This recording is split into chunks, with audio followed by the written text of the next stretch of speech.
The moment is here, you can stop your search. It's Comics by Perch. Hey everybody, this is Perch. Let's talk X-Men writers. Well, why? Why? Anyway, quite a drama over there in the old X office with Jordan White kind of exiting and then Tom Brevoort coming in and just the shuffle. If you would have said, now granted it's been a while, but if you had said like 1992, 1994, that, you'd have people actively resisting coming into the X-Men office. You saw Rick Remender talk about, he was offered to come back. I know that multiple other people were reached out to come in and declined. And if you think, if you can just imagine, in 94, 93, 92, with all the copies, 6 million copies sold of an X-Men comic, and writers saying, hey, we'd like you to come in and write this comic. And they're like, yeah, pass. It's wild to think about. Now, granted, again, that was 30 years ago. Lots changed in 30 years. But still, it's I don't know. To me, that's one of the thing that kind of haunts me in the back of my head a little bit about how franchises can evolve over time. And not everything stays on top, for sure. But in this one, it doesn't feel like it had to. Like when Blockbuster fell, I don't know. Maybe you guys had a different experience, but to me, going to Blockbuster was never a great time. Renting, video cassettes from a video cassette store, from a video rental store, or DVDs later, was unpleasant. Like, that experience sucked. Going in there sucked. You felt like it was too much. It was more money than it was reasonable. Lots of problems there, and it just was never good. And the technology changed. It was just way more convenient to get Netflix by mail than Netflix just by streaming, and just it was. You started having Redbox show up in grocery stores. Blockbuster, you could completely see why that failed, or why that had its day and then died. There's no place to get movies, so it had a purpose. And then, there was far more convenient, better ways to get movies, and so it failed. With the X-Men, there's really no reason why that thing had to suffer. It's not like, hey, adventure superheroes for all ages. That's going to go out of style. It'd be a little bit like if, one day it's like, well, everybody got tired of football at once. I don't know. Anyway, it's avoidable mistakes, I guess. But let's read this mail. It says, hey, Perch, I first want to thank you again for your channel. I hope it continues in some way once you're done with the daily videos, as your insight is needed. I wish the editors, especially at Marvel and DC, would listen to you, Wes, and other channels. A lot of them do. I don't think some of them like what they hear. There it is. Readers just want good, action-packed stories with characters that we care about. I am, and would think most readers are the same, fine with changes to the characters as long as it makes sense to the story and what has been established for the character. Pausing here for a second, I had this thought that even some of the changes that a lot of people have objected to, it's the way the changes are presented. So you take this recent Wonder Woman story where, Tom King's going to do this Wonder Woman outlaw story. And we've seen Wonder Woman outlaw before. That's the kind of the funny part. They've done this before. And so, you look at it and you go, why is everybody objecting to it now? Well, part of it's a delivery. But a lot of part of it's just kind of how it's presented. It's presented in almost I dare you not to read it kind of way. And, Sasha made a good comment on her channel at one point that Tom King is a very polarizing figure, meaning as much as there's people who absolutely despise him, there are also people who love, defend him to the ends of the earth. And that's actually very little in between. And God, I hope this isn't where we're going with comics, because that's where we are with politics and a lot of other things. And if comics is now going to be at that same stage where it's, you have to either fully love it or hate it. I'm likely to opt out at that point, because there's one thing I hate about any kind of fandom, any kind of hobby. It's this idea of you have to fully love it. That's a problem. I don't like being told what to love. I don't like being told what to hate either. But, generally, if people who are telling you what to hate if you're just kind of apathetic to it, don't pay attention anyway, they generally leave you alone. But still it irks me. I do think some of the channels that come on and be like, this is the shittiest thing ever. That just it turns me off. First of that channel, but in some ways, I guess, the person saying that gets a little bit of what they want because it turns me off the comic as well. I don't like to be told what to do, love or hate. But on the love side, I mean, this idea, and I get it for whatever reason. I know this has been a thing that's happened for years and years with Al Ewing. I tend to not like Al Ewing more than like. I did like his Hulk run. I thought, look, I liked it. Was it the best comic ever? No. And there's been better Hulk runs. I think the Peter David run, completely blows it out of the water. But, I have nothing against the guy. Whatever shenanigans he gets up to. But I just, a lot of his writing, I find, I don't know, doesn't work for me. There's big fans of X-Men Red. It doesn't work for me. But he's another one where it feels like there's this polarizing, you have to love some. But a lot of these changes, back to the mail's point, a lot of these changes that get made to characters, I think if they were just presented in a less obnoxious way, probably they'd go over just fine.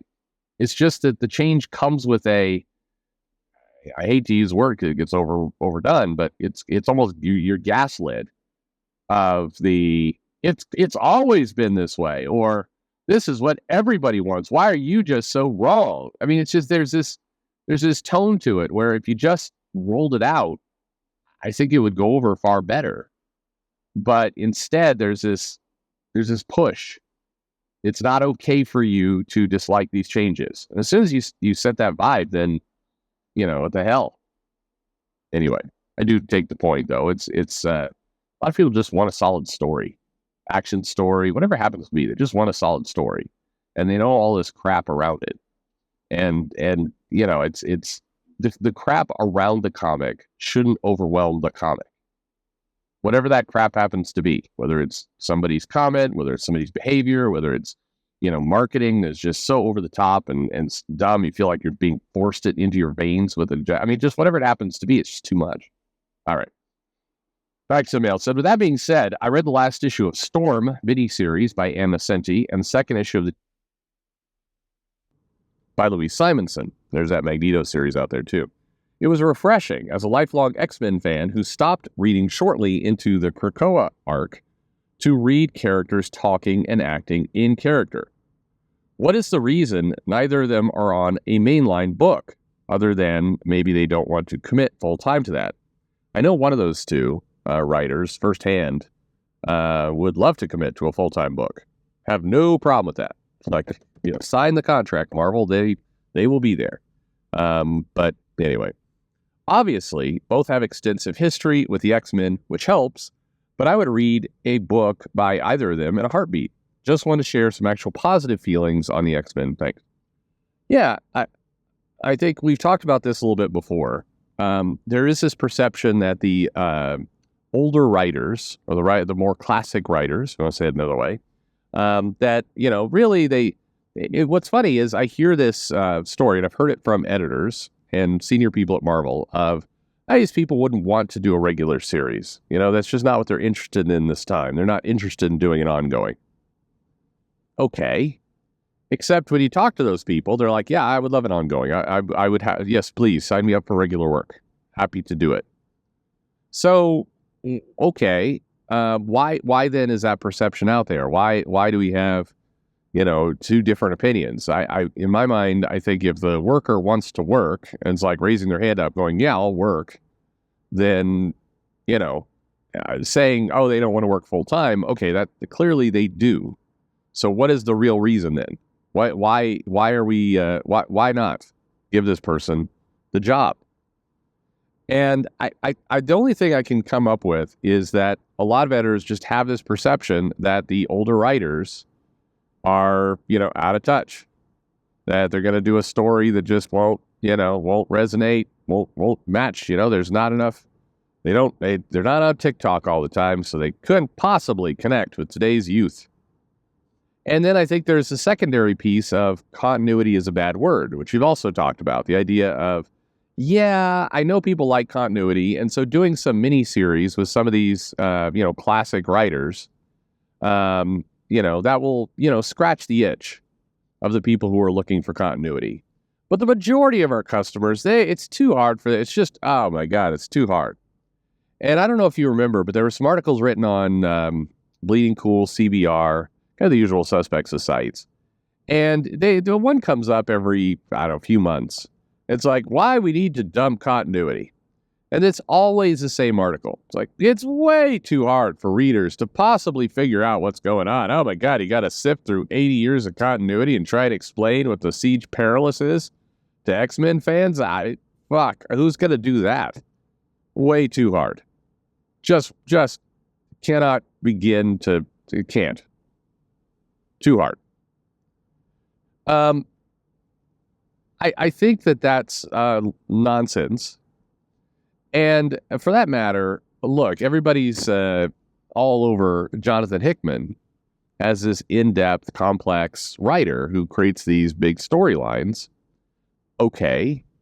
But if that's true, okay, that this is something that you, that you like this guy, and you like this guy who creates these convoluted things. You say you like Al Ewing, who, creates these very complex stories. If you try and tell me that trying to explain the X-Men history during the 90s is somehow more complicated than trying to, describe what the hell is going on with X-Men Red and the various characters have been introduced there and all the different things, I'm sorry. It's first of all, both, you can figure both out. But one is not more complicated than the other. And this idea of we can't possibly do that, it's a lie.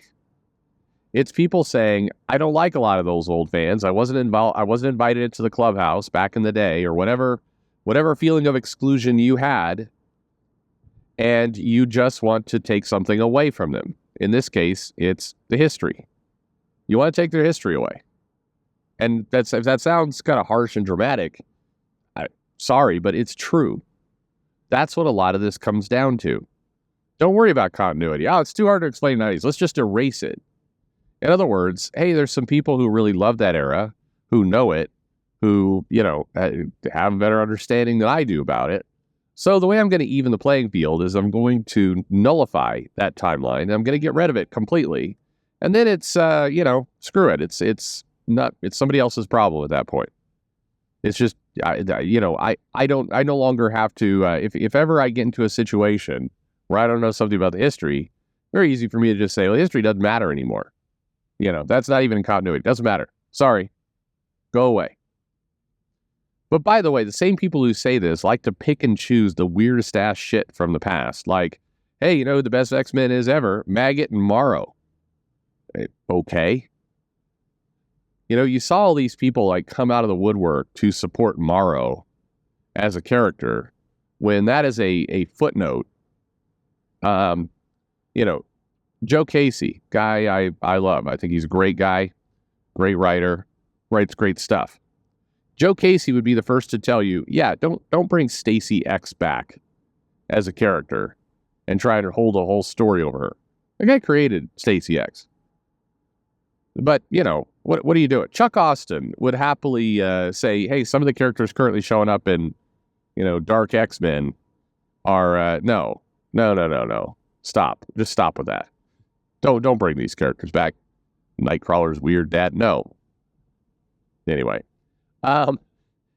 It's, look, I think we should bring back some of those writers. They write good stories. They write marketable commercial stories that sell. That's what we need. Full stop. Thanks for listening.